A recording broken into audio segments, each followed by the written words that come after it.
Olá pessoal, boa noite.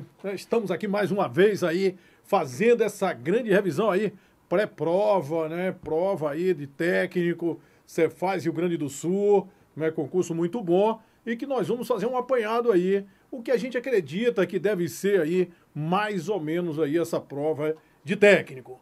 Né? A gente espera, né, que essa prova seja uma prova que tenha uma predominância maior em questões teóricas. Vamos nessa, vamos nessa. Olha só, né? Claro, colocamos aí as questões do CESP, nós vamos comentando aí nas questões. Olha só, aí a respeito daquelas coisinhas que eles gostam de cobrar aí, a respeito do regime de competência e dos livros contábeis, julgue os itens a seguir. No regime de competência, as receitas são reconhecidas quando são ganhas, mesmo que não sejam recebidas. Exatamente, não é, pessoal? Regime de competência de acordo com o fato gerador. As receitas ganhas e as despesas incorridas. Portanto, verdadeiro aí. No lançamento em livro diário, devem-se descrever o título e o saldo da conta. Olha só, o lançamento no livro diário, quais são os elementos? Local e data, né? Conta devedora, conta credora, histórico e valor. Né? Então não tem isso do título e do saldo da conta. Portanto, isso aqui é falso. Título e saldo da conta é do livro Razão. Se liga aí, né? Está com delay o áudio. Né? Tá ok, tá ok, tá ok. Né? Então vamos lá. Né? Local e data, débito e crédito, histórico e valor são os elementos aí do lançamento no livro diário, também conhecido como os elementos do lançamento. No livro Razão é que a gente tem lá título, data, histórico, débito, crédito e saldo. Portanto, falso. No livro Razão, o confronto dos créditos e dos débitos denomina saldo. Perfeito, né? Quando você confronta, só lembrando, a gente tem uma forma simplificada aqui, o razonete, por exemplo, né? Então, quando nós temos o razonete, a diferença entre débito e crédito é sim saldo. Perfeito, né? Perfeito aí. De acordo com o regime de competência, as receitas e as despesas são consideradas em função do recebimento ou dos pagamentos, portanto, falso, né? É de acordo com o fato gerador, as receitas independentemente de recebimento e as despesas independentemente aí de pagamento. Portanto, falso. Alternativa correta, item 1 e 3. Portanto, gabarito da questão, letra B de bola, né? Ficou top agora também, né? Um professor bonito desse aí tem que ficar tudo top, né? Vamos lá. Portanto, primeira questão B de bola. Vamos aí para a segunda questão. Segunda questão também em 2018. CESP assinale a opção correspondente a preceito legal aplicável às demonstrações contábeis elaboradas por sociedades anônimas. Ele fala aí, as contas de natureza semelhantes que apresentem. Aí vocês vão me dizendo. Questão 2, qual é o gabarito da questão 2? Aí você bota aí 2 tal letra para eu ver aí quem foi que tá acertando e quem tá errando, né? E aí quem acertar mais, depois a gente dá um brinde aí. Vamos lá, 2. Aí você bota qual é o gabarito da 2. As contas de natureza semelhante que apresentem pequenos saldos devem ser agrupadas em grupo de designações genéricas, pessoal. Olha só, as contas, né? As contas semelhantes, elas podem ser agrupadas. Os pequenos saldos podem ser agregados, desde que não ultrapasse 1/10, né? Do respectivo grupo de contas, e sendo vedada essa coisa aí, de designações genéricas, né? Portanto, aí, a letra A aí da questão 2 está falso. A demonstração de lucros ou prejuízo acumulado indicará o montante do lucro por ação do capital social. Lucro e prejuízo por ação do capital social, isso vai estar na DRE, certo? Na DLPA vai estar o quê? O dividendo por ação do capital social. Isso vai estar na DLPA. Agora, se ligue, né? Quando você tem lá o CPC, se for uma sociedade de capital aberto, ela tem que elaborar a DMPL, certo? Então essa informação a respeito dos dividendos, ela pode estar tanto na DMPL quanto nas notas explicativas. A duração do exercício social não pode ser inferior a 1 ano, falso. Existem aquelas duas situações que ele pode ser inferior a 1 ano, na constituição da companhia, ou então se houver o quê? Alguma alteração estatutária. Evento subsequente à data de encerramento do exercício social serão evidenciados em notas explicativas, sempre que tragam ou venham a trazer impactos relevantes na situação financeira e no resultado da empresa. Perfeito, né? Esses eventos subsequentes, se ele tiver efeito relevante, eles devem ser aí divulgados sim. Portanto, letra D de dado. É vedado às companhias fechadas utilizar-se das normas expedidas pela Comissão de Valores Mobiliários para fins de elaboração de suas demonstrações contábeis. Falso, é facultativo aí essas demonstrações. Portanto, segunda questão, letra D de dado, né? Parabéns aí para a Bruna, para a Douglas aí que acertaram. A letra B, conforme eu falei, essa informação não está na DMPL, está na DLPA. Beleza? Portanto, 2D de dado.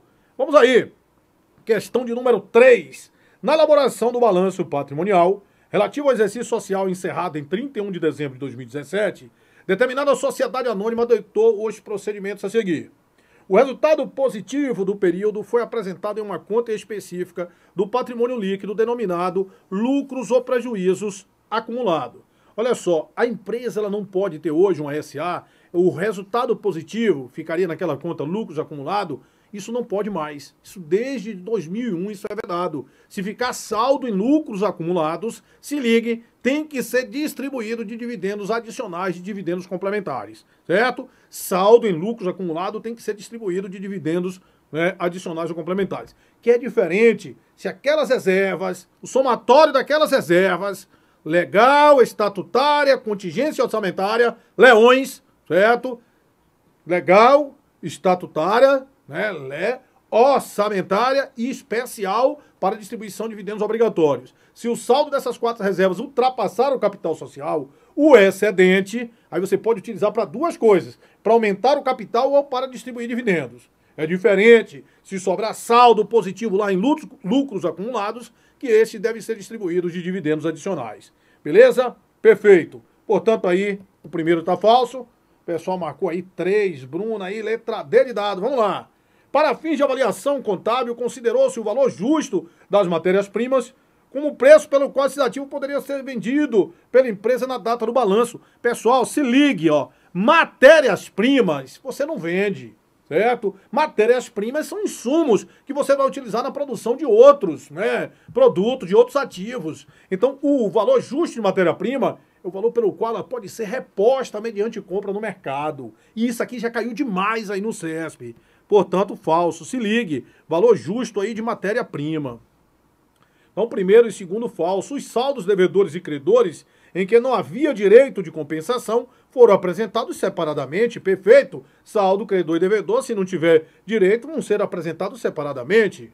As doações e subvenções para investimento foram classificados no patrimônio líquido como reserva de capital. Isso está falso. Isso era antigamente. As doações e subvenções para investimento iam lá para a reserva de capital. Hoje, essas doações e subvenções, isso vão ser receitas, obedecendo ao regime de competência. Então, se você recebeu um negócio desse aí e tiver alguma obrigação, isso vai ficar lá onde? No passivo, como receita diferida. Ah, Silvio, mas excepcionalmente pode receber sem ter nenhuma obrigação. Pode, né? Poderia. Aí, excepcionalmente, por exemplo, se você recebesse um terreno que você não teria uma base para reconhecer aí a receita, uma base de despesa para reconhecer a receita, aí você jogaria direto, mas era direto aonde? No resultado. Não iria para o PL, ou não iria para o passivo. Direto no resultado. Beleza? Portanto, falso.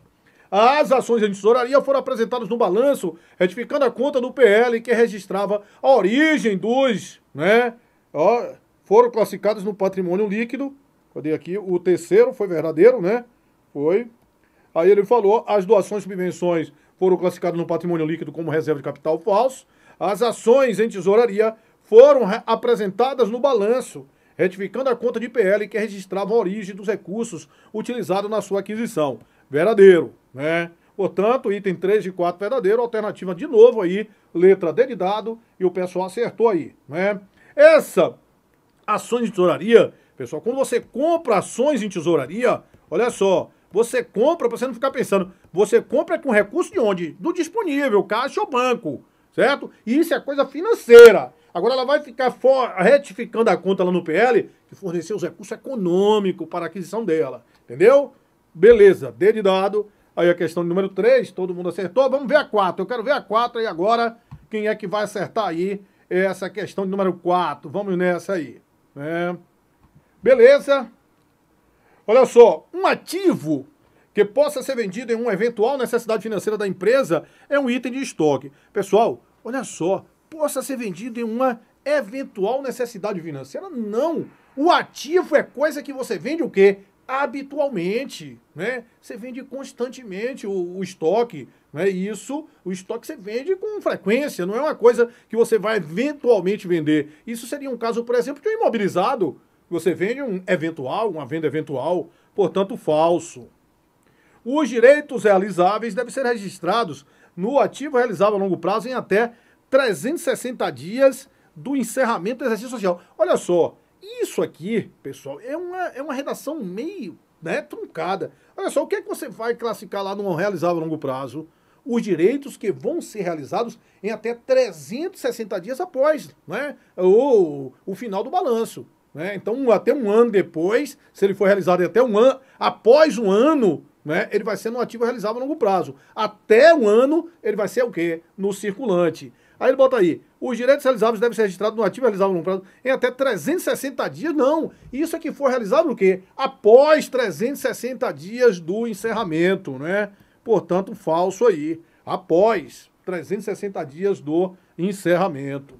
Uma patente desenvolvida pela própria empresa deve ser registrada no intangível. Beleza, né? E mensurada a valor justo. Não, não, não. Ela vai ser mensurada pelo custo, né? Pelo custo, portanto, falso aí. Um ativo intangível com vida útil definida, apesar de ser objeto de amortização, também está sujeito ao teste de Permet. Isso é verdadeiro. Um ativo com vida útil definida, se ele tiver vida útil definida, você faz o quê? Você vai amortizar. Se tiver vida útil indefinida, você não amortiza. Mas independente de ter vida útil definida ou indefinida, estarão sujeitos aí ao teste de Permet. A contabilização da provisão para perdas em contas a receber deve ser realizada de forma prospectiva. Olha só, aqui a gente está tratando de estimativa, né? Por exemplo, quando você tem uma estimativa em relação à depreciação, você vai, né, vai contabilizar aqui de forma o quê? Prospectiva, certo? Agora aqui, ó, olha só, a contabilização da provisão para perda. A contabilização para provisão para perda é no exercício o quê, Silvio? É no exercício corrente, né? Só se você fosse fazer algum ajuste naquela provisão. Aí sim, você fosse ajustar a forma de calcular a provisão, aí seria prospectivo, a forma de você calcular como era que iria aplicar lá, em qual base, aí seria prospectivo. Mas aqui não. Aqui ele está me falando de quê? Da contabilização da provisão. Então não vai ser prospectiva nada, vai ser no exercício corrente a contabilização, certo? Portanto, falso aí. Ele pediu para você assinalar a verdadeira, 4D de dado, né? 4D de dado. Beleza. A respeito, olha só, essa questão caiu, né? Caiu aí no concurso da Cefaz Rio Grande do Sul, essa coisa do ciclo contábil. A respeito do ciclo contábil, julgue os itens a seguir, né? Aí compõe o ciclo contábil, o registro das transações no diário e no razonete, a preparação, né, do balancete, após o ajuste e os registros de encerramento. Elaborar os papéis de trabalho é parte inicial. Não, papéis de trabalho, isso aqui não faz parte do ciclo contábil, isso é auditoria. Aí vem, as fases do ciclo podem ser descritas como captação, reconhecimento, processo de acumulação, sumarização e evidenciação. Já já a gente fala, né? Cadê? Tem mais outra aí. A elaboração das demonstrações financeiras relativa a cada exercício social não necessariamente deve seguir aí o ciclo contábil. Ela segue o quê? Ela segue o exercício social, né? Só lembrando aí as demonstrações. Mas vamos falar aqui, olha só, pessoal. Olha só. Aqui são as fases aí desse ciclo contábil, né? Captação é você colher os dados, os atos e os fatos. Aconteceu, né? Comprou mercadoria, vendeu alguma coisa, né? Aí é o processo de captação. O reconhecimento, muitas vezes você tem um ativo, mas você tem que ver se aquilo atende o quê? Os critérios de reconhecimento do ativo. Então você vai ver o reconhecimento. Primeiro você colhe as informações, depois você vai ver o reconhecimento, se atende os critérios de reconhecimento. Só depois você vai pegar e fazer o quê? O lançamento. Atender os critérios de reconhecimento, a gente vai fazer, ó, a nossa base de dados, ó, fazer a escrituração. Após o processo de acumulação. Após o reconhecimento dos dados, esses devem ser organizados. Isso vão ser organizados através de quê? Da escrituração. Beleza. Né? A grande coisa da contabilidade é fornecer informações úteis. Se eu te der A escrituração você vai entender alguma coisa? Não. Aquilo tem que ser organizado, sumarizado, sintetizado. Então vai ser a sumarização, que vai ser transformar esses dados em informação através de quê? Através das demonstrações contábeis, certo? Através das demonstrações contábeis. E evidenciação, grande coisa não é fornecer informações? Então consiste na divulgação das informações contábeis aos seus usuários, através aí de publicação dos balanços, esse tipo de coisa. Aí que são as fases do ciclo contábil. Captação, reconhecimento, acumulação, sumarização e evidenciação, e foi o que eles colocaram aí, né? Olha só, compõe o ciclo contábil, o registro das transações no diário e no razonete, a preparação do balancete após o ajuste e os registros de encerramento. Perfeito. Né? O segundo nós já vimos que está errado, né? Tudo que tem 2 aqui já pode, você mandar ver que está errado. 3. As fases do ciclo contábil podem ser descritas como captação, reconhecimento, processo de acumulação, sumarização e evidenciação. Foi o que nós vimos aqui, as fases, né? Portanto, beleza. A elaboração das demonstrações financeiras relativas a cada exercício social não necessariamente deve seguir aí o ciclo contábil. A elaboração, elas devem seguir o quê? Né?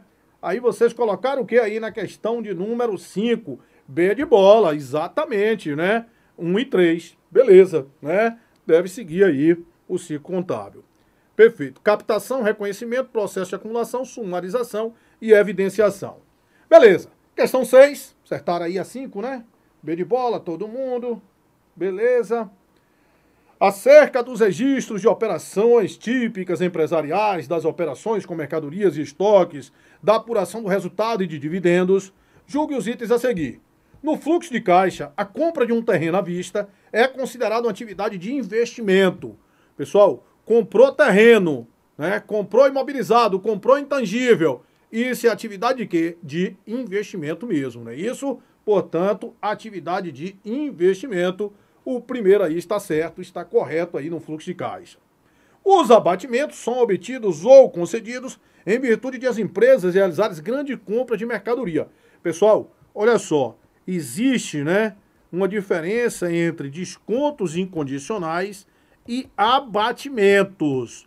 Olha só, abatimentos, desconto condicional, esses descontos sim, que são dados em função do cidadão fazer uma compra grande, comprar em grande quantidade, pagar em dia, aí são dados esses descontos incondicionais e não abatimentos, certo? Os abatimentos, eles são dados, olha só, normalmente posterior à venda, né? Posterior à venda, posterior à compra, porque o produto, às vezes, teve uma, né, não estava conforme você tinha solicitado, aí é concedido um abatimento, normalmente posterior à compra ou à venda.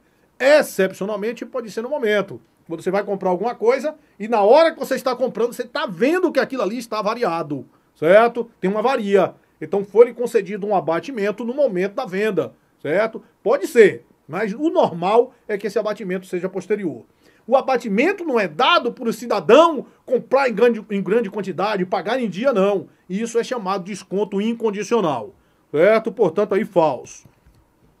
Os dividendos pagos no exercício são calculados na apuração do resultado como dedutíveis de imposto de renda e contribuição social. Falso, né? Os dividendos, pessoal, a base lá dos dividendos vai ser o quê? Vai ser o lucro líquido. E o lucro líquido a gente só tem depois da apuração do resultado, certo? Somente após a apuração. Então, não vão ser lá na apuração do resultado, não. Portanto, falso. O pagamento de fretes de mercadorias enviados a clientes não implica ajuste na conta de estoque no sistema de inventário permanente. Se liga aí comigo. Quando você está adquirindo mercadorias e paga o frete é um custo, você vai levar para o seu estoque, certo? Agora, quando você vende mercadoria e vai entregar, e você for responsável pelo frete, pessoal, aquilo não vai mudar nada no seu estoque, certo? Por quê? Porque o frete na venda, ele é uma despesa comercial, ele é uma despesa lá com vendas. Ele vai interferir lá no lucro da empresa, mas não altera o lucro bruto da empresa, certo? No lucro final ele vai, porque vai ter lá uma despesa comercial, certo? Agora o frete, quando da compra, é um custo, vai para o estoque. Quando da venda, é uma despesa comercial. Então ele está dizendo, o pagamento de frete de mercadoria enviada a cliente não implica, né, ajuste na conta de estoque no sistema de inventário permanente. Perfeito, verdadeiro. Portanto, aí o item, né? Quais foram os itens verdadeiros? O item 1 e o item 4, né? Questão 6 aí, letra B de bola, perfeito aí. Parabéns aí, Guilherme, Bruna, Lucélia de Fátima dos Santos, nome de, né? Nome de atriz aí, ó, Plínio, Márcio, né? Beleza, então, letra B de bola, questão 6 aí. Vamos para a próxima, né? Mais um aí de fluxo de caixa, né? Mais um aí também falando dessa parte de fluxo de caixa. Vamos lá. Ele fala aí, de acordo com o CPC, constitui um exemplo de fluxo de caixa associado à atividade de investimento. Questão 7, quero ver marcar aí. O pagamento a fornecedores de mercadoria. Pessoal, pagamento a fornecedores de mercadoria, isso é o quê? Pagamento de despesa, pagamento de tributos. A regra de pagamento de tributos é o quê? Operacional, recebimento de royalties, operacional, né? Então isso aqui é fluxo de caixa operacional. O recebimento de caixa decorrente de royalties, isso é o quê? Fluxo de caixa operacional. O recebimento de caixa por seguradora de prêmio de sinistro. A regra é que isso aqui seja o quê? Operacional. Pode até ser de outra atividade, mas não falou nada. O recebimento de caixa por seguradora de prêmio de sinistro, operacional. Beleza. O ganho, a perda na alienação de imóveis, isso aqui é o quê? Ah, investimento. O pagamento a empregados por conta de empregados, ou por conta de empregados. Fluxo de caixa operacional. Todo mundo marcou letra D de entender, né? Mas olha só, pessoal. Olha só, né? Constitui exemplo de fluxo de caixa associado à atividade de investimento.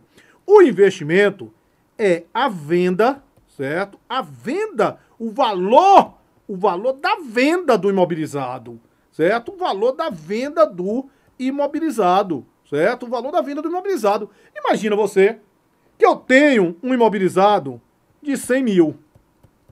Aí eu vendo esse imobilizado, o valor da venda é 60 mil, certo? Então, o resultado com essa venda foi quanto? Foi 40 mil negativo, né? 40 mil negativo. Quando você vende esse imobilizado, né? Ele tinha um valor contábil de 100 mil, eu vendi por 60, eu tomei prejuízo. Eu tive um resultado negativo de 40 mil, pessoal. Então ele está me dizendo o ganho ou a perda na alienação de imóveis. Não é para ser isso não, né? É para ser o valor da venda, certo? O valor da venda. Porque eu não vou considerar aqui, ó, como fluxo de caixa, não é esses 40 mil, que ó, aqui houve uma perda. Então eu ia considerar que houve saída de 40 mil, né? Olha só, o que ele tá me dizendo, eu vou considerar isso aqui 40 mil, né? Claro, você não era para você marcar outra questão mesmo. Mas se ligue, não é o ganho ou a perda na alienação de imóveis não, certo? Não é o ganho, não, é o valor da venda, que vai ser fluxo de investimento. Então o fluxo de investimento aqui, né? Quando você vendeu por 60 mil, o fluxo vai ser 60 mil, o valor da venda, e não 40 mil negativo, certo? Se liga aí, vê se vocês concordam aí, né? Esse negócio, claro, não era para marcar outra, mas não é o ganho ou a perda. O ganho ou a perda, ele vai entrar onde? No ajuste ou lucro. No ajuste ou lucro. O fluxo de caixa decorrente aí é o valor da venda. Mas como não tem outra nada melhor aí, né? Aí todo mundo acertou essa zorra aí ninguém nem entrou com recurso, né? Pessoal, ninguém nem entrou com recurso, mas essa zorra aí tá feia, né? Tá feiazinha aí. Mas vamos lá. Aí, questão 7, letra D de dado. Vamos lá, questão de número 8. Conforme disposto na Lei 6.404/76, a participação de empregado no resultado líquido da empresa será efetivada se houver saldo positivo após a dedução de prejuízos e de imposto de renda. Pessoal, na hora que você vai calcular, só lembrando, a participação lá de debenturistas, por exemplo, se for 10%, vai ser 10% daquele lucro lá, né? Que lucro lucro após a dedução do imposto de renda, mas se tiver prejuízos acumulados, você tem que tirar. Então vai ser após a dedução do imposto de renda e dedução de quê? De prejuízos, certo? Saldo positivo após a dedução de prejuízos e de imposto de renda. Perfeito aí, letra A. Sempre lembrando, se você tiver que constituir aí, calcular alguma participação, se tiver prejuízo acumulado, a gente tem que deduzir. Constituição de reserva de lucros? Não, isso já é depois. Proposta de distribuição de dividendos? Não. Isso é na apuração do resultado, os participantes no lucro. Constituição de reserva legal também não. E constituição de reserva para contingência também não. Portanto, questão 8, alternativa correta aí, letra A. Questão 9, conforme a NBC TG, estrutura conceitual, aprovada pela resolução CFC 1374 de 2011, o valor realizável é a base de mensuração que implica avaliar o ativo de acordo com o valor presente descontado do fluxo de caixa de entrada líquida de caixa esperado no ativo, custo normal. Isso aqui não, isso aqui, né, definição aí de valor presente. Eu quero saber o 9 agora, vocês ainda estão no 8, eu já estou no 9, voando baixo. Então ele quer saber o valor realizável. É o montante de caixa ou o equivalente de caixa que poderiam ser obtido por uma venda de forma ordenada. Então, valor realizável é valor de quê, Silvio? É valor de saída. E isso está verdadeiro, né? Poderia ser obtido por uma venda de forma aí ordenada. Beleza. Portanto, letra B de bola. Montante de caixa ou equivalente de caixa a ser pago se esse mesmo ativo, um ativo equivalente, fosse adquirido na data do balanço. Isso aqui não, isso aqui, é custo corrente. Custo corrente é valor de entrada, certo? A ser pago se esse mesmo ativo fosse adquirido lá na data do balanço. Maior montante de seu valor justo líquido das despesas de venda e do seu valor em uso. Falso, isso aqui é a definição de quê? De valor recuperável. Valor justo dos recursos entregues para adquirir na data de aquisição. Não, né? Isso aqui é o custo de aquisição. Portanto, a alternativa correta aí da questão, letra B de bola da questão 9, B de abacate, né? Tá bom, tá bom. Né? Em contabilidade tá bom, né? Não sei se tá lá em português, mas vamos lá, né? A propósito de investimento em sociedade coligadas, assinale a opção correta. Questão 10. Manda ver aí, questão 10. Né? Questão 10, questão 10. A participação de membro da investidora no conselho de administração da investida não representa uma influência significativa. Falso, né? Claro, imagine, se você tem um membro no conselho de administração da outra, isso representa influência significativa, né? Qual é a lógica aí? Olha só. Quando é que você tem uma coligada? Quando a investidora tem influência significativa na investida. O que é ter influência significativa? É o poder de participar das decisões políticas, financeiras e operacionais da investida. Isso é presumido quando a investidora tem o quê? 20% do capital votante, certo? Controlada é quando a investidora é titular de direitos que lhe assegure de modo permanente preponderância nas deliberações sociais, beleza? Então, ele me fala aí que a participação de membro da investidora no conselho de administração não representa influência significativa. Falso. Sociedade com investimento em coligada deve consolidar as demonstrações contábeis. Falso. É com investimento aonde? Em controladas. A influência significativa da investidora sobre a investida pode ser verificada pela participação nos processos de criação de políticas, até em decisões sobre dividendos e outras distribuições. Verdadeiro, né? Verdadeiro. Portanto, letra C. Aí o que é que acontece? Existem outras situações, você pode ter um volume, né, material de transações entre as empresas, né, intercâmbio de diretores, tudo isso aí é influência significativa, beleza? Um investidor que detiver direto ou diretamente até 20% do poder de voto de uma investida será detetor de influência significativa. Não, ele tem que ter mais de 20%, 20% ou mais, né, até 20% não. Portanto aí, falso. O investimento em sociedade coligada deve ser avaliado pelo método custo amortizado. Falso. Deve ser avaliado pela equivalência patrimonial. Portanto, questão 10, alternativa correta, letra C. Questão 11, vamos nessa aí. Também na mesma batida aí, né? Questão 11, agora já falando dessa parte de lucro. Ele fala aí acerca de investimentos em sociedade controlada, assinale a opção correta. Os lucros não realizados entre controlada e controladora não afetam o resultado da equivalência reconhecido pela investidora. Falso. Né? Lucro não realizado, ele afeta tanto se for o que? Ascendente, investida vendendo para investidora, quanto for o que? Descendente. Né? Investidora vendendo para investida, vai sim afetar. O intercâmbio de diretores ou gerentes entre investidor e investida caracteriza o controle de suas operações. Falso, né? O intercâmbio de diretores ou gerentes caracteriza o quê? A influência significativa, que aí você teria uma coligada e não um controle. Portanto, falso. Quero saber a 11 aí, não vi ninguém marcar nada, falar nada. Pelo método da equivalência patrimonial, o investimento em sociedade controlada deve ser inicialmente reconhecida pelo custo no balanço da investidora. Perfeito. E, posteriormente, deve ser ajustado pelas variações do patrimônio líquido na investida. Perfeito. Isso aqui que é equivalência mesmo. Você contabiliza pelo custo e depois toda alteração que tiver no PL da investida, você vai reconhecer isso na investidora. Aumentou o PL da investida, a gente aumenta o investimento na investidora. Diminuiu, a gente diminui o investimento na investidora. Portanto, verdadeiro aí o 11. O lançamento contábil de ajuste de avaliação patrimonial no patrimônio líquido da investida não é reconhecida no patrimônio da investidora. Falso. Se a investida aumentar o PL através de ajuste de avaliação patrimonial, eu também vou aumentar na investidora o investimento. Só que a contrapartida vai ser o quê? Ajuste de avaliação patrimonial também. Ajuste de avaliação patrimonial recíproco. Ou então participação no ajuste de avaliação patrimonial de investida avaliada pelo MEP. Certo? Portanto, falso. Letra E.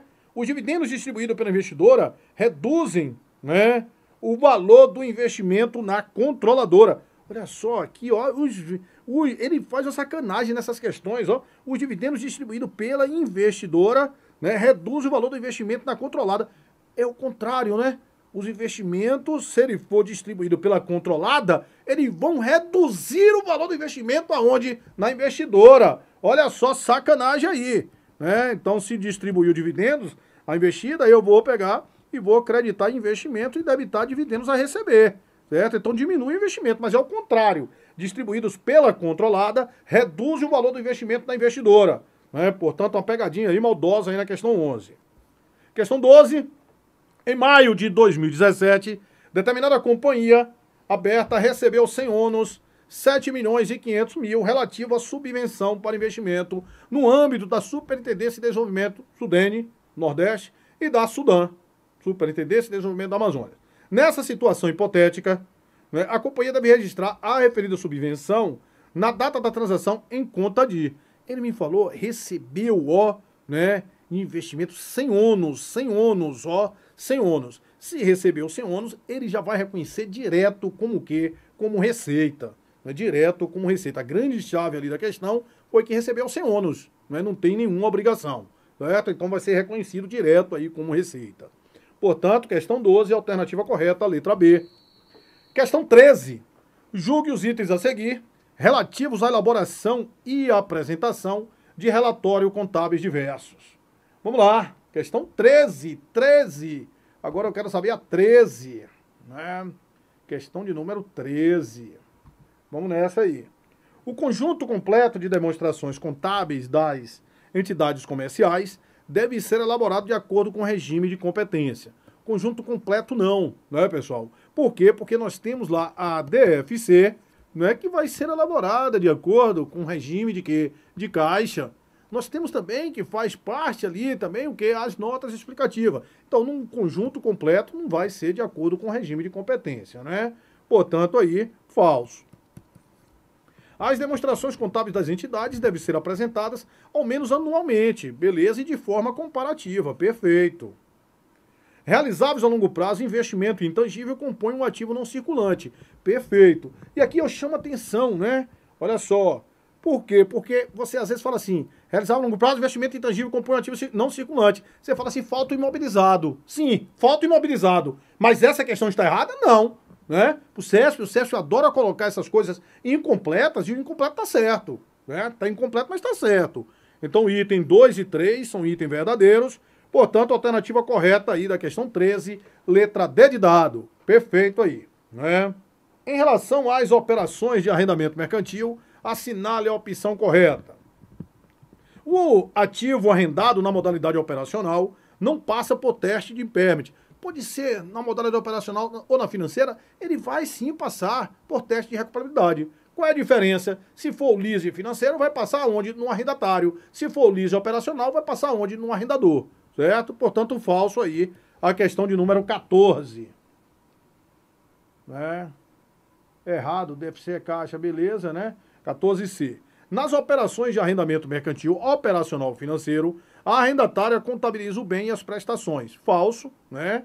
Contabiliza o quê? Olha só, né? Nas operações de arrendamento mercantil, só quem contabiliza o bem é no arrendamento financeiro, no operacional não. Pelo menos por enquanto até agora, né? No final do ano.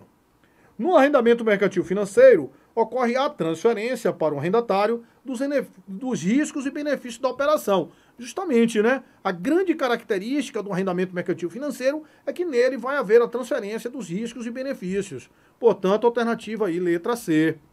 No leasing financeiro, o bem objeto da transação deve ser comprado pelo arrendatário ao final da operação, pelo valor de mercado ou pelo valor justo. Falso, né? Ele tem a opção de compra e, normalmente, por um valor bem abaixo do valor de mercado. Os bens objeto das operações de arrendamento não sofrem depreciação na arrendatária, porque esses não são de sua propriedade. Falso. Olha só, se for o arrendamento mercantil financeiro, esse bem ele vai sofrer depreciação na arrendatária. Se for arrendamento mercantil operacional, vai ser na arrendadora. Ele não falou, então sim, sofreria se fosse arrendamento mercantil financeiro. Portanto, 14 aí está falso. Questão 15.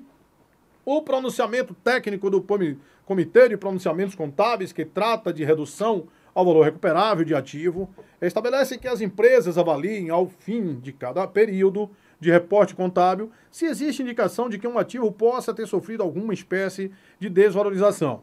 Considerando essas informações, é correto afirmar que a redução do valor contábil de um ativo ocorrerá quando? Agora eu já quero aí a questão de número 15. Tô vendo, né? Tô vendo que tá tendo um delay, mas é um delay de vocês aí, né? Que não estão botando, fica esperando eu dizer o gabarito para depois colocar a letra aí, né? Eu quero ver a letra em tempo real, né? Vamos lá. Ele está dizendo, considerando essas informações, é correto afirmar, ocorre quando? O valor contábil do patrimônio... Aqui ele está me dizendo que são indícios de desvalorização, né? O valor contábil do patrimônio líquido da empresa foi inferior ao valor de suas ações no mercado. Imagina, isso aqui é uma coisa o quê? É uma coisa boa, que quer dizer, na realidade, que tem bens que estão com valor maior. Imagina, se você tem um valor patrimonial das ações, R$10 cada um, aí na bolsa está vendendo 50. É porque o pessoal está achando que ali vale mais, né? Então ali não tem nada subavaliado, tem o quê? Superavaliado, né? Então, portanto, falso. Um indício de desvalorização é o contrário. Quando o valor contábil do patrimônio da empresa, ele é superior ao valor das ações, né? Falso. O valor de mercado do ativo cair como resultado de seu uso em condições normais. Não, é cair mais do que foi esperado, né? Se ele caiu mais do que foi esperado, aquilo é um indício de desvalorização. Um ativo cuja vida útil tenha sido inicialmente considerada indefinida, passar por nova avaliação que constate que a sua vida útil é de fato finita. Pessoal, isso aqui é um indício de desvalorização pelo seguinte, que imagina você, se você tinha ele, né, um ativo, que ele tinha vida útil considerada indefinida, pessoal, aquilo ali você não estava, por exemplo, um intangível. Quando o intangível ele tinha vida útil indefinida, né, você não estava fazendo o que com ele? Nenhuma amortização. Então o risco dele estar com um valor maior do que o valor recuperável é muito grande, certo? É por isso que esses ativos intangíveis com vida útil indefinida, né, você tem que fazer o teste de recuperabilidade independente de ter indício de desvalorização, pelo menos anualmente. São 3 ativos. Ativo intangível ainda não disponível para uso, com vida útil indefinida, e o goodwill. Esse você faz independente de ter indício de desvalorização. Beleza? Então isso aqui é uma situação, né? Se ele estava sendo considerado indefinido, passar para ser considerado finita, isso é um indício ali que ele pode ter desvalorizado. O relatório interno da empresa indicar que o desempenho econômico do ativo permanecerá dentro do esperado. Se ele vai permanecer dentro do esperado, né? Então não, né? Isso aqui não é indício nenhum. A taxa de juros de mercado que serve de base para o cálculo da taxa de desconto utilizada pela empresa para fins de cálculo do valor em uso do ativo sofreram reduções significativas durante o período. Se sofre redução, pessoal, o valor em uso, a tendência é ser o quê? Maior. O valor recuperável ser maior, né? Por quê? Porque quando você vai trazer a valor presente, ó, é o valor futuro, né? 1 mais I elevado a T. Então, se essa taxa aí, ele disse, né? O cálculo serve para fim de valor de desconto, sofrer redução significativa. Significa que esse valor presente vai ser maior. Esse valor presente é uma das bases para você achar o quê? O valor recuperável, né? Portanto, aí, falso também. Então, é sofrer, para ser indício de desvalorização, essas taxas, ó, sofrer o quê? Um aumento significativo, essas taxas de juros. Portanto, 15 aí, letra C. Questão 16. Vamos lá, as questões de cálculo aí, né? Considere que... Ah, não, aqui é consolidação, que está aí no texto, né? No edital. Considere que em dezembro de 2009, uma companhia investidora, cujo ativo total e o patrimônio líquido somavam, respectivamente, ela tinha um ativo total, ó, essa empresa, de 5 milhões, né? E tinha, ele me falou que tinha um PL de, essa empresa, ela tinha um PL de 1.200.000. Beleza, tem adquirido um investimento no valor, ela adquiriu um investimento no valor de 600 mil. Vai ter aqui esse investimento de quanto? De 600 mil. Relativo a 60% no capital da companhia investida. Nesse mesmo período, a companhia investida apresentava um ativo total, ó, o ativo total da empresa era de 2.500.000 e o PL dessa empresa, era de 1 milhão, né? 1 milhão. Composto lá de capital 750 e 250 lá de reservas. Sabendo que não existem transações, né, efetuadas entre as duas empresas, é correto afirmar que o valor do ativo total em reais. Pessoal, olha só, o ativo, né, quando você vai consolidar, o ativo consolidado, não vi ninguém botar em letra C, o ativo consolidado, ele vai ser igual ao quê? Ó, se eu tenho, um tem 10 mil em imobilizado, outro tem 5, vai ser 15. Então, o normal é que eu some os ativos da empresa. Então, o normal é que eu some esse ativo com esse ativo, certo? 7.500, tá aqui a alternativa. Mas não é só isso, não. Depois que você soma um ativo, você tem que tirar 3 coisas para você achar a consolidação do ativo. Quais são as 3 coisas? A participação de uma empresa na outra. Sempre esse valor desse investimento aqui, ele vai morrer. Sempre vai morrer. Sempre ele vai acabar. A participação de uma empresa na outra vai acabar, certo? Sempre. Então, esse investimento ali, 600 mil, ele vai morrer. Então, o que é que acontece? Por quê? Porque a gente vai eliminar ele com esse PL, certo? A gente tira a participação de uma empresa na outra, a gente tira os valores a receber e a pagar em intercompanhias, ele não tem, que ele diz que não houve transação entre elas, e se tiver lucro não realizado, que também não houve transação entre elas para ter lucro não realizado. Então, a única coisa que nós vamos tirar é esse valor do investimento, certo? Então, o ativo consolidado vai ser 5 milhões, que é o ativo de uma, mais 2.500.000, que é o ativo da outra, menos quanto? Menos 600 mil. Que isso vai dar um total de quanto? De 6.900.000. 6.900.000, portanto, a alternativa correta, a letra B de bola. Ô Silvio, se pedisse o PL consolidado, como era que eu ia fazer? Olha só, o PL consolidado aqui, aí seria o PL, né?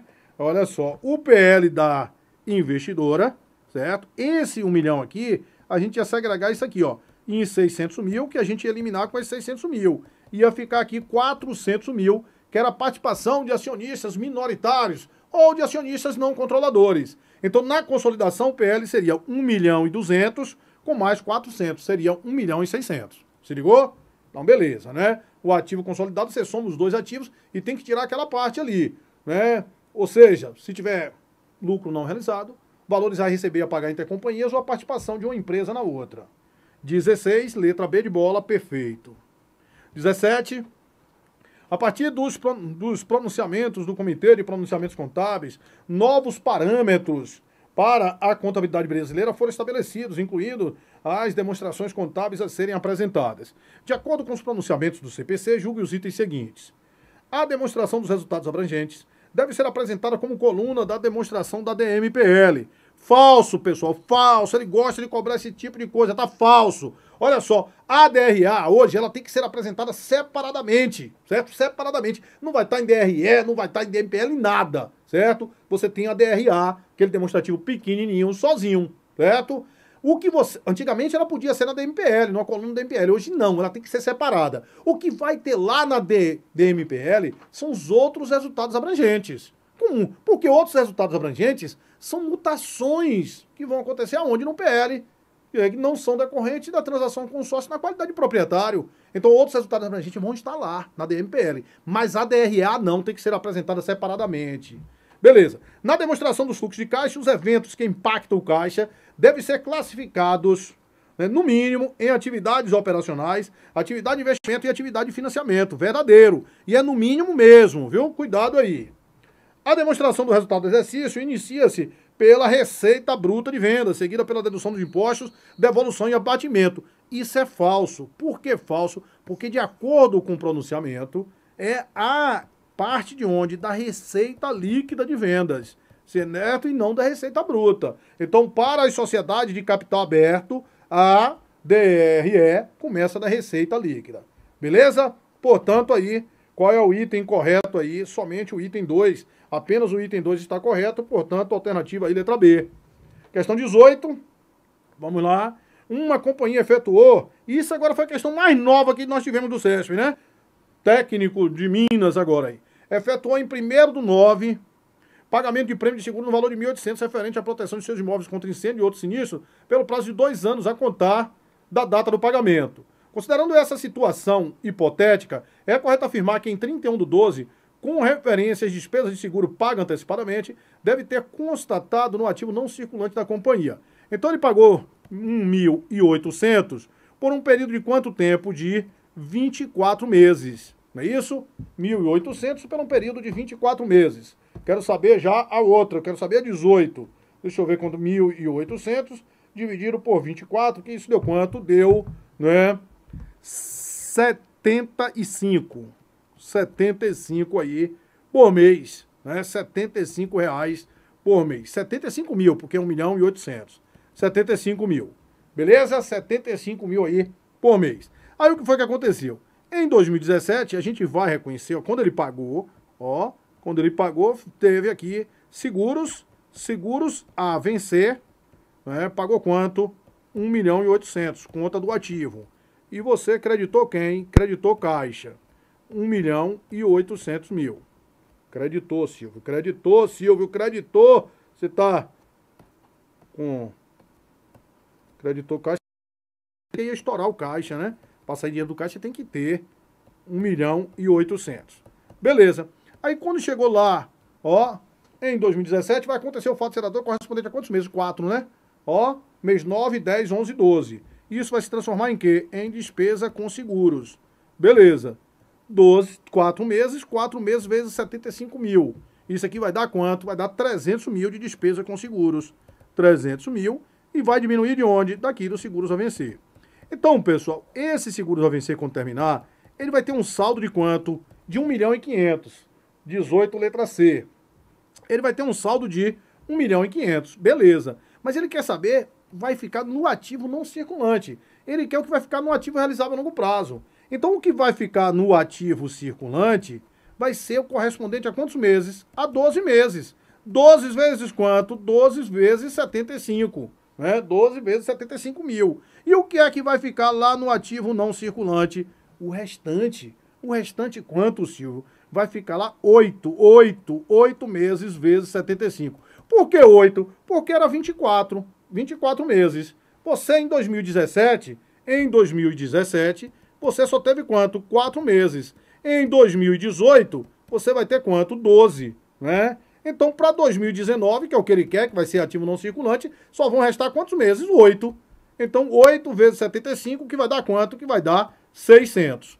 Portanto, 600 mil vai ser o valor que vai estar lá no ativo não circulante. Portanto, gabarito aí, letra C. Beleza, galera aí acertou, né? Aí, próxima questão, questão 19, né? Vamos ver aí, questão 19.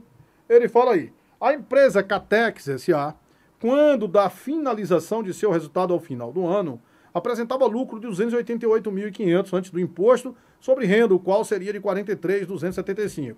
Na empresa, há acordo de participação no resultado para empregado e diretores, nos percentuais aí de 10 e 15, respectivamente. Nessa situação hipotética, considerando o disposto na lei, né, o valor total a ser distribuído aos diretores é... Então, apresentava um lucro antes do imposto de renda. Então, ele tinha ali o LAIR de quanto? De 288.500. Aí teve um imposto de renda de quanto? De 43.275. Aí ele vai ter o LADI, o lucro após a dedução do imposto de renda, que vai dar quanto? Vai dar quanto? 2, né? 8 menos 3, 5. 8 menos 4, 4. 2. 245.225, que vai ser o lucro aí após a dedução do imposto de renda. Aí tem lá empregados e diretores. Olha só, qual é a ordem? Debentos, empregado, administradores, né? Parte beneficiária e os fundos. Dedicação exclusiva até a prova de fiscal. Debentos não teve, então vai ser empregados primeiro. E ele disse que empregados vai ser de 10%, participação de empregados, 10%, e depois participação de administradores de quanto? De 5%, sendo que a gente deduz a primeira participação na base da segunda.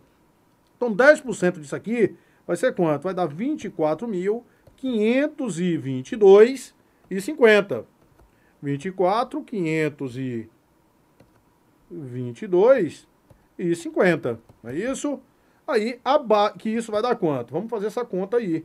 Vamos fazer essa conta, né? Já calculei 10% daquele valor, já achei, não é? Eu já achei aqui 10% disso aqui.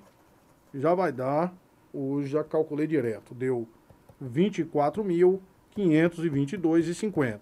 Agora a outra 5% vai ser de quanto? Vai ser de 245.225 menos 24.522,50. É isso aí? Vamos lá, questão 19, letra A.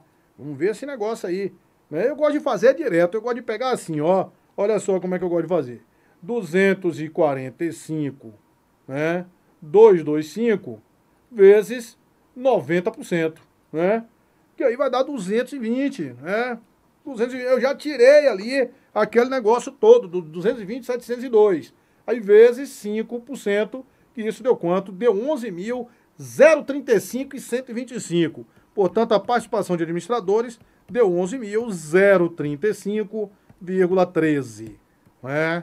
Corroborando aí o gabarito de vocês aí, de Lucélia, letra A, da questão 19. Perfeito, questão 19 aí, letra A. Questão 20, vai ter uma questãozinha dessa aí na prova, né? Pra gente ficar esperto, a tabela a seguir apresenta informações com valor em reais extraídas da contabilidade do exercício de 2000XX de uma empresa. Perfeito. Aí o que é que ele quer ali? Ele quer saber, de acordo com os dados da tabela, e considerando que no exercício a referida empresa apurou um lucro de 120 mil, então o valor em reais apurado pela empresa a título de... Olha só, ele não quer o resultado abrangente total, não. Ele quer de outros resultados abrangentes. Qual é a diferença? Se ele quisesse o total, teria que somar esse lucro. Ele quer só os outros resultados abrangentes. Então, o que é que nós temos aí? Gasto com emissão de ações. Isso compõe resultado abrangente? Não. Aquisição de ações de emissão própria? Não. Ajuste negativo de instrumento financeiro? Quais são, pessoal? Vamos lá. Né? Demonstração do resultado. Resultado abrangente são as mutações do PL, que não são decorrentes da transação com sócio na qualidade de proprietário. Variação na reserva de reavaliação. O que mais? Aqueles, ganhos e perdas com quê? Com plano de benefício lá, né? Planos atuariais com benefício, pensão definida, né? Beleza. Aí nós temos lá o ajuste de avaliação patrimonial e o ajuste acumulado de conversão. E ganhos e perdas com aqueles instrumentos de hedge de fluxo de caixa. Não são todos hedges, a gente pode ter hedge de valor justo, hedge de investimento, não. É somente hedge de fluxo de caixa. Aí ele fala aí, ajuste negativo de instrumento financeiro, tributo sobre ajuste negativo. Equivalência patrimonial sobre resultados abrangentes positivos. Ajuste positivo com conversão lá no investimento exterior e tributo sobre agente, sobre os ajustes positivos. Aqui, essa parte de tributo, você pode já colocar pelo valor líquido ou contabilizar os tributos tudo separadamente, né? Agora aqui tem um interessante, ajuste negativo de instrumentos financeiros. Vamos colocar aqui a DRA, isso aqui foi 60 mil. 60 mil, né, do ajuste negativo. Aí tributos a gente vai colocar tudo junto. Aqui, teve um tributo sobre esse ajuste negativo. Você vai pagar tributo porque você perdeu? Não. Aquilo ali na realidade é o quê? Um crédito que ele vai ter com tributo. Equivalência patrimonial sobre os resultados abrangentes de investida. Beleza, 24 mil. Ajuste positivo por conversão, né, do período de investimento exterior. 260 mil, né? E aí a gente vai colocar os tributos. Os tributos vão ser de quanto? Vão ser, de 90 mil, que é o tributo, mas ele tinha tido um crédito de quanto? De 20 mil, certo? Então, 90 menos 20, 70 mil. Aí nós vamos ter ali 284 menos 130.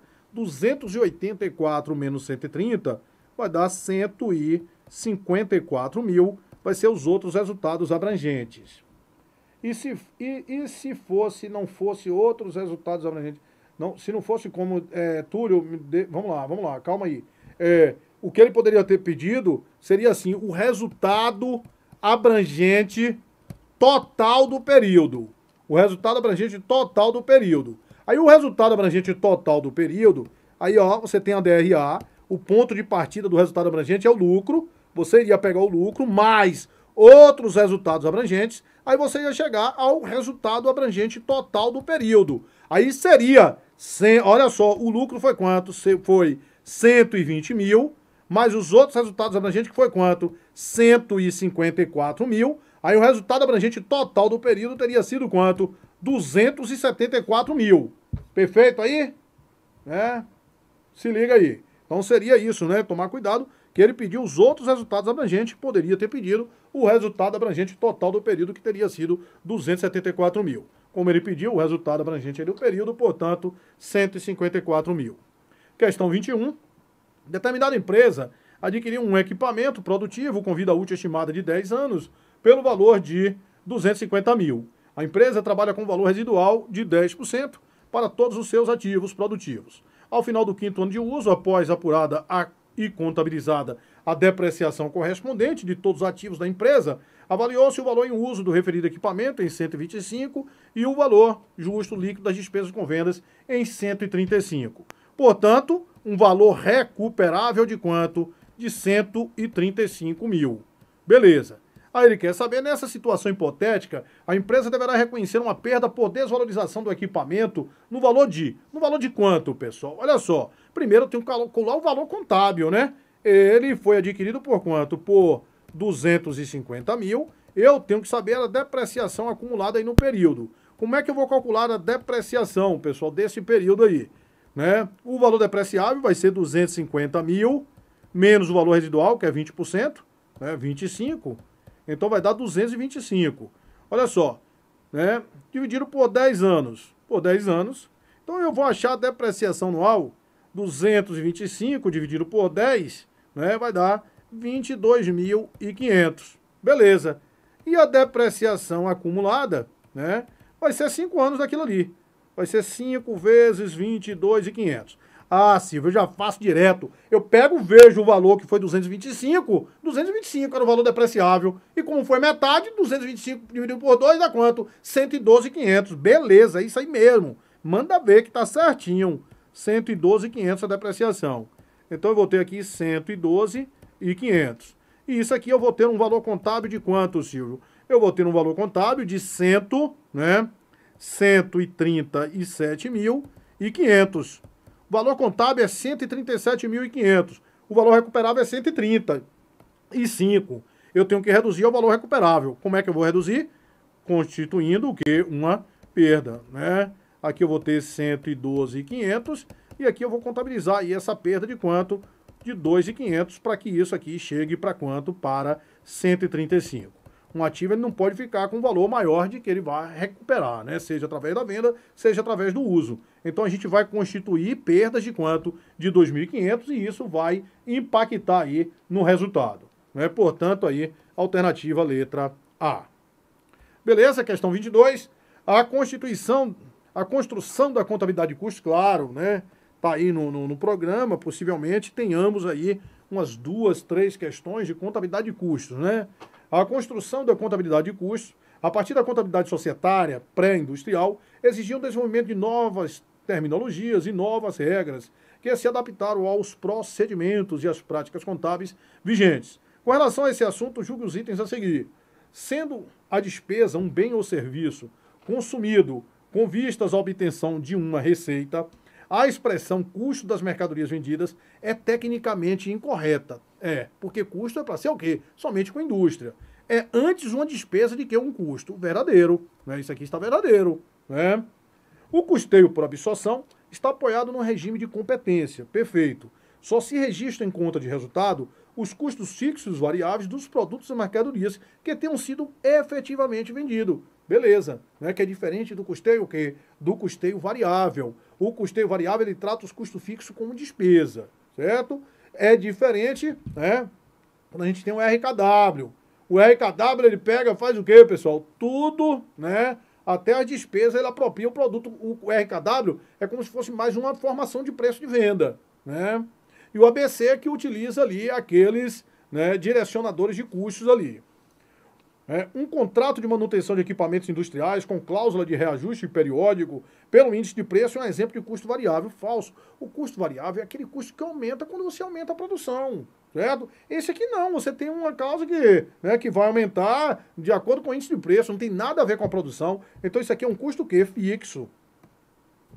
Se o salário, né, se o salário do pessoal da área produtiva for contratado por mês e não por peça produzida, o custo da mão de obra torna-se um custo indireto falso, né? Torna-se, né? Ele está querendo dizer, torna-se um custo, na realidade, um custo o quê, Silvio? Contratado por mês, é um custo fixo. Ele está me falando um custo fixo e variável, que não vai variar, né? Custo direto ou indireto é como você consegue alocar diretamente ao produto ou não. Portanto, falso. Itens corretos aí, 1, 2 e... 1, 2, né? 1 e 2. Portanto, letra A. Né? Professor, mais um cálculo do lucro bruto, utiliza o CMV. Que loucura. Pois é, né? Mas aquilo ali, aquele custo da mercadoria vendida, né? A doutrina já incorporou aquilo ali, mas tecnicamente aquilo está incorreto, porque o conceito de custo, você só tem custos, né, Túlio? Você só tem custo no momento que é requisitado a mercadoria para a indústria. A partir do momento que aquele produto está pronto, acessa-se os custos. Tudo a partir dali vai ser despesa, né? Mas claro, como aquilo ali tradicionalmente sempre veio antes mesmo da contabilidade de custo, já tinha aquele conceito lá do custo da mercadoria vendida, então a doutrina aceita, a lei trata desse jeito, todo mundo, mas tecnicamente, né, ele não atende o conceito de custo, entendeu? Portanto, aí, letra A. Questão 23, com relação aí aos indicadores de uma empresa adquirente, a compra à vista de estoque junto a fornecedores.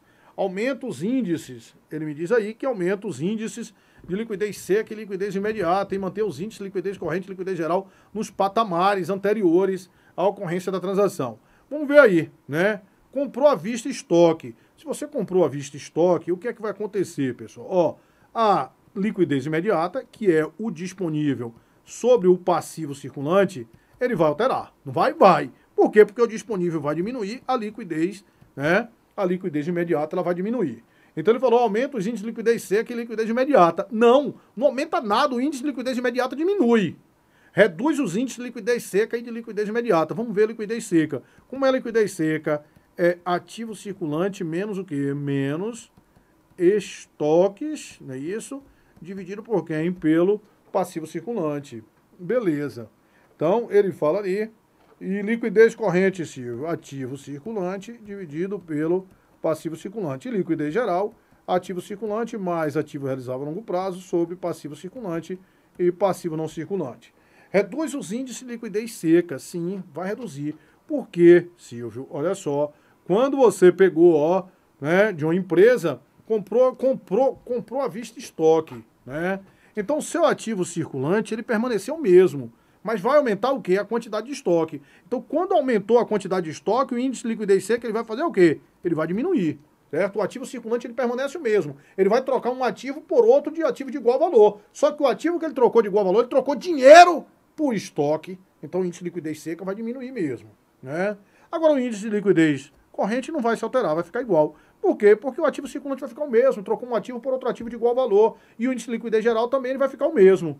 Então, reduz os índices de liquidez seca e de liquidez imediata, perfeito, e mantém os índices de liquidez corrente e de liquidez geral nos patamares anteriores à ocorrência da transação. Perfeito, verdadeiro, né? 23, letra B de bola, perfeito aí. E próxima questão, questão de número 24. Daí, em uma empresa que apresente 195 mil em passivo circulante e uma composição de exigibilidade de 75%, né, e na qual a relação entre as fontes de recursos seja igual a 1. Né, o que é fonte de recursos seja igual a 1? Né, passivo, né, o passivo exigível vai ser igual ao PL. O montante dos recursos próprios em reais será de... Vamos lá, né? Então ele disse que teve o passivo circulante da empresa é 195 mil, e ele disse, ó, que a composição da dívida, a composição da exigibilidade é 75%. O que é composição da exigibilidade? Né? A composição da dívida.